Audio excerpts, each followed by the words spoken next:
Chapter number 3 के first 5 numerical हो गए थे हमारे। 3.6 जो है वो देखें। Two masses 52 KG and 48 KG. दो मैसेज हैं, M1 होगा 52 और M2 क्या होगा 48। दो मैसेज हैं गिवन है आपके पास, are attached to the ends of a string that passes over a frictionless pulley. Find the tension in the string. इसमें हमने क्या फाइंड करना है, tension and acceleration in the bodies when both the masses are moving vertically. दोनों जो message हैं वो vertically move कर रहे हैं, हमने इसकी टेंशन भी फाइंड करनी है और एक्सेलरेशन भी। तो सबसे पहले इनका डाटा लिखेंगे हम। आपके सामने मैंने इसका डाटा लिख दिया। M1 52 केजी था और M2 जो है 48 केजी। दो मैसेज थे, ठीक है। आपने यहाँ पे यूनिट लिखनी है ग्रेविटेशनल एक्सेलरेशन की, जो कांस्टेंट होती है। आप जी की वैल्यू यहाँ पे लिखेंगे जो कि कांस्टेंट होती है। वो कितनी है, 10 होती है, 10 ms-2। 10 ms-2 कांस्टेंट है। क्यों कांस्टेंट है, जो मैसेज है यहाँ पे M1 और M2 वर्टिकली एक्ट कर रहे हैं, ठीक है, आर मूविंग वर्टिकली। 3.6 में लास्ट लाइन पे लिखा हुआ है आर मूविंग वर्टिकली। अगर वर्टिकली मूव कर रहे हैं तो इनके लिए जी की वैल्यू होगी 10 ms-2। आपने टेंशन फाइंड करना है और एक्सेलरेशन फाइंड करना है। तो सबसे पहले हम फाइंड करते हैं टेंशन। यहाँ पे टी का फार्मूला सबसे पहले लिख लेते हैं कि फार्मूला टी का क्या होता है। ये है टी का फार्मूला। अब 2 मल्टीप्लाई हो रहा है, 2 फार्मूले वाला लिखेंगे। M1 की जगह पे क्या आएगा, 52 आ रहा है, तो M1 की जगह पे 52। M2 कितना है, 48 है, उसकी जगह पे इसकी वैल्यूज पुट करनी है। नीचे लिखा हुआ है M1 प्लस M2, तो M1 था 52 प्लस होगा 48 के साथ, और जी की वैल्यू आपको पता है कांस्टेंट है, वो कितनी है, 10 है। अब सिंपल इसको सॉल्व करते हैं। ऊपर वाली तीनों वैल्यूज को जब मल्टीप्लाई करेंगे आएगा 4992 डिवाइड बाय 100। इन दोनों को सम किया, क्या आया, 100 आया, multiply by 10।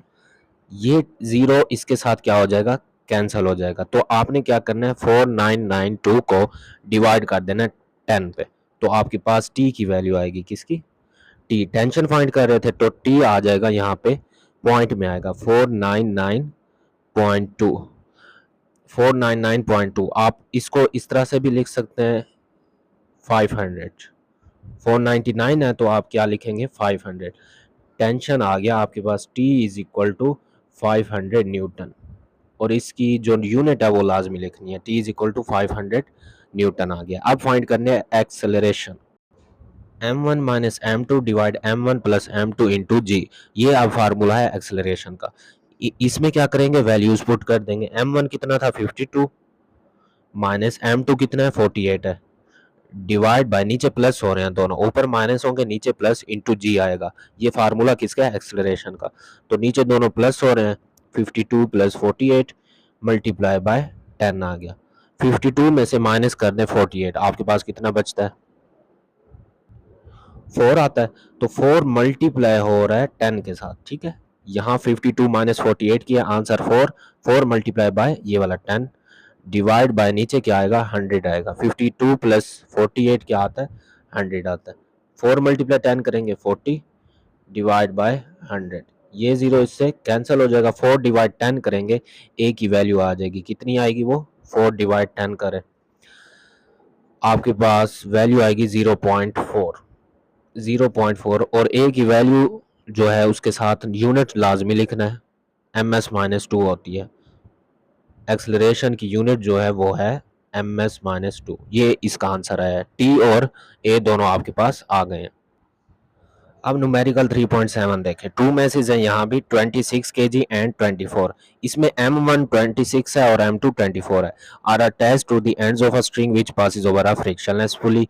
26 KG is lying over a smooth horizontal table, ठीक है। 24 newton mass is moving vertically downward, किसकी तरफ है, डाउनवर्ड की तरफ है। अब इसमें कौन सी चीजें फाइंड करनी है, एक तो है टेंशन और एक्सेलरेशन। सेम जैसे 3.6 की है, यहाँ भी आपने दोनों फार्मूले लगाने हैं, एक टेंशन वाला और दूसरा एक्सेलरेशन। यहाँ पे एक चीज नोटिस करें, आप देखें lying over a smooth horizontal है। एक जो मैस है वो किस तरह रिएक्ट कर रहा है, वो हॉरिजेंटल कर रहा है, ठीक है, यहाँ पे हॉरिजेंटल टेबल है। And 24 newton mass is moving vertically downward, ठीक है। अब दो चीजें आ गए, वहां पे सिर्फ वर्टिकल था, उसका फार्मूला अलग है। 3.7 में दो चीजें आ रही हैं, एक तो हॉरिजेंटल, दूसरी क्या है, डाउनवर्ड। तो इसके लिए फार्मूले भी अलग होंगे। मैं लिखता हूँ टेंशन और एक्सेलरेशन का फार्मूला।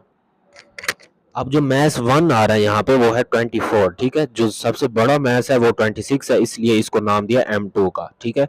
M2 लार्ज होगा, लार्ज मैस होगा, और M1 स्मॉल, इसलिए दो मैसेज थे, 24 M1 रख दिया और M2 क्या रखा है, 26 रखा है। जी की वैल्यू आपके पास गिवन है 10।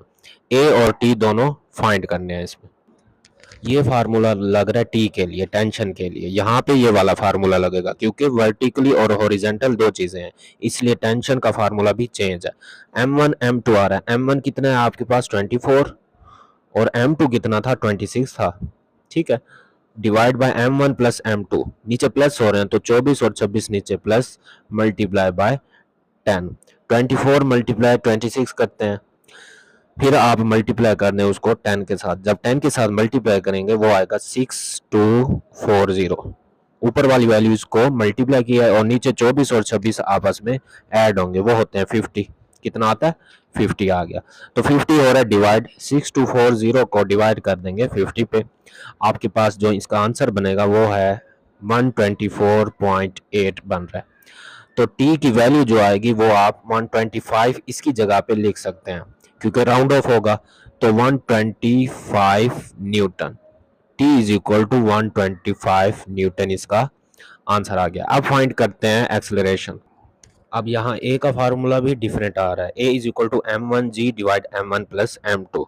इस सिचुएशन में ये फार्मूला लगेगा क्योंकि वर्टिकल और हॉरिजॉन्टल दोनों चीजें गिवन है, और m1 कितना है 24 है, मल्टीप्लाई बाय जी की वैल्यू कितनी थी 10 थी, नीचे आके आ रहा है M1 प्लस M2, तो 26 प्लस हो रहा है किसके साथ 24 के साथ, ऊपर वाली वैल्यूज मल्टीप्लाई हो रही हैं, 24 मल्टीप्लाई 10 कितना बनेगा 240, डिवाइड बाय ये प्लस होंगे ये 50 बन रहा है, 0 0 से कैंसिल, डिवाइड करेंगे 24 डिवाइड बाय 5, इसको डिवाइड करते हैं आंसर आ जाएगा एक्सेलरेशन की जो है आप हमारे पास वैल्यू आ जाएगी 24 डिवाइड 5, जब डिवाइड करेंगे तो 4.8 आंसर आएगा। इसके साथ यूनिट लाजमी लिखनी है, न्यूमेरिकल में यूनिट लाजमी लिखनी होती है।